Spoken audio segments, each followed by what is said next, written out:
পিলখানা হত্যাকাণ্ড, সেই হত্যাকাণ্ডে আমাদের যেই সেনা অফিসার ভাইদের সহ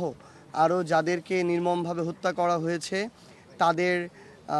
আমরা আমাদের জায়গা থেকে আজকে জাতীয় নাগরিক পার্টি এনসিপির পক্ষ থেকে তাদের প্রতি শ্রদ্ধাঞ্জলি জানাতে এবং তাদের এই স্মৃতিকে স্মরণ করতে আমরা এই জায়গায় এসে উপস্থিত হয়েছি। আমরা মনে করি জাতীয় নাগরিক পার্টি এনসিপি সবসময় বাংলাদেশপন্থী যারা বাংলাদেশের জন্য লড়াই করে, জীবন দেয়, তাদের সাথে তাদের স্মৃতিকে স্মরণ করে সবসময় সামনের দিনের রাজনীতি নির্ধারণ করবে। 2009-এর সেই দিনে এই 25শে ফেব্রুয়ারিতে যখন আওয়ামী লীগ এবং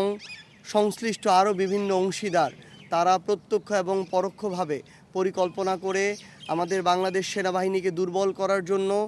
এবং বাংলাদেশের এই সশস্ত্র বাহিনীর বিভিন্ন প্রতিষ্ঠানকে একে অপরের পিছনে তারা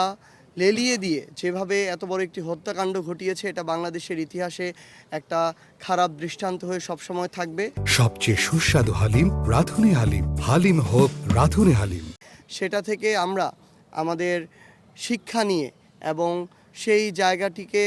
আমরা সবসময় আমাদের মনে স্থান দিয়ে আমরা আগামীর যে রাজনীতি, সেই রাজনীতিতে কিভাবে বাংলাদেশ পন্থার যারা অফিসার তাদেরকে ধারণ করে আমরা বাংলাদেশকে বিনির্মাণ করতে পারি, আমরা সেই চেষ্টা সবসময় করব।